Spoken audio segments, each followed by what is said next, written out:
Bonjour chers auditeurs de l'ODJ Média, notre chroniqueur de l'ODJ, Afid Fassifiri, nous présente sa réflexion au sujet de la Coupe du Monde 2030 qui se déroulera principalement au Maroc, Espagne et Portugal, dans un article qu'il a intitulé « Coupe du Monde 2030, la folle journée du 4 octobre », qu'on écoutera ensemble dans ce podcast.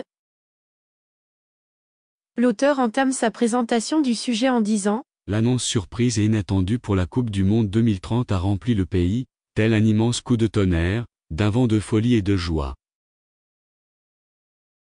Notre journaliste commence par expliquer au début de son article le coup de tonnerre.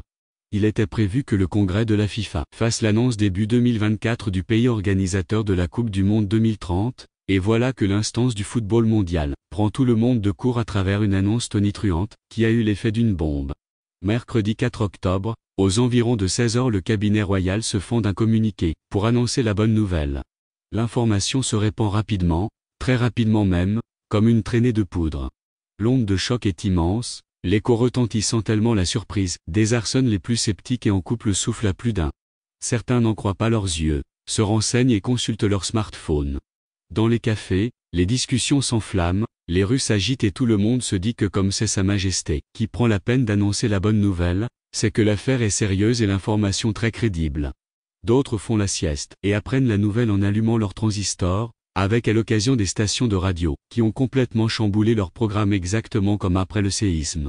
Voilà, 10 mois après Qatar 2022, une semaine après avoir décroché l'organisation de la CAN 2025, notre pays réalise son rêve le plus fou et le plus lointain. Attention à ne pas trop s'emballer et s'enflammer car il reste un très lourd appel d'offres de la FIFA concernant les contrats publicitaires et les droits de retransmission télévisée et là, si les gros sponsors des grandes compétitions sportives comme Coca-Cola, Nike, Adidas et Sony ne signent pas des chèques avec des centaines de millions de dollars à la clé, le congrès de la FIFA pourrait prendre d'autres décisions. Monsieur Afid Fassifiri met l'accent sur l'importance de ce point en disant que 6 pays et 3 continents. Maintenant, pour revenir au récit des péripéties de cette folle journée du 4 octobre, qui fera certainement date dans les annales et restera gravé dans les mémoires de tous les Marocains. Tout a commencé en début d'après-midi avec un tweet en provenance d'Amérique du Sud. Officiellement, la Coupe du Monde du centenaire n'a toujours pas été attribuée par la FIFA quand l'Amérique du Sud s'est emballée cet après-midi. La raison ? Alejandro Dominguez, le président de la CONMEBOL, l'équivalent de l'UEFA en Amérique du Sud, vient de poster une information XXL. Nous croyons toujours.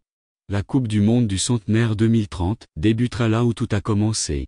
L'Uruguay, l'Argentine et le Paraguay accueilleront les matchs d'ouverture du mondial centenaire. Tout juste après, l'AFA, la Fédération argentine, confirme la nouvelle, précisant que le match d'ouverture sera disputé chez elle par la sélection albiceleste championne du monde en 2022. Notre chroniqueur enrichit son discours de la manière suivante. Le mondial du centenaire va bien se disputer, sur 3 continents.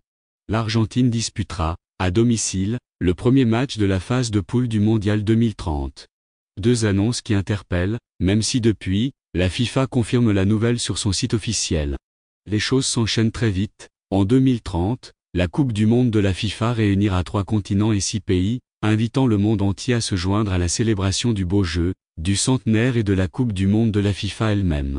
Le Conseil de la FIFA a décidé à l'unanimité que l'unique candidature serait celle du Maroc, du Portugal et de l'Espagne, qui accueilleront l'événement en 2030 et se qualifieront automatiquement à partir des créneaux existants, sous réserve de la réussite de la procédure d'appel d'offres menée par la FIFA et d'une décision du Congrès de la FIFA en 2024. En outre, compte tenu du contexte historique de la toute première Coupe du Monde de la FIFA, le Conseil de la FIFA a décidé à l'unanimité d'organiser une cérémonie unique de célébration du centenaire dans la capitale du pays, Montevideo, où la toute première Coupe du Monde de la FIFA a eu lieu en 2030, ainsi que 3 matchs de la Coupe du Monde en Uruguay, en Argentine et au Paraguay respectivement. La FIFA vient ainsi d'officialiser l'information, et le cabinet royal d'annoncer à son tour la très bonne nouvelle. Depuis qu'il est président de la FIFA, Gianni Infantino adore faire dans l'originalité, quand il s'agit de parler de Coupe du Monde. L'auteur conclut son article en ces termes. Après avoir tenté de faire jouer le prestigieux tournoi tous les 2 ans, au lieu de 4, le Suisse est devenu le spécialiste de l'organisation d'un mondial par plusieurs pays. En 2026, les États-Unis, Le Mexique et le Canada seront les hôtes du premier mondial à 48 équipes, au lieu de 32. Et bien pour l'édition de 2030, il va faire plus fort. Pour terminer, la désignation du Maroc est le couronnement d'efforts inlassables et le fruit d'une politique ambitieuse et de longue haleine. Rédigé par Afid Fassifiri. Merci d'avoir écouté ce podcast de l'ODJ Média. N'hésitez surtout pas à nous suivre sur nos réseaux sociaux, Instagram, Facebook, TikTok, LinkedIn et Twitter.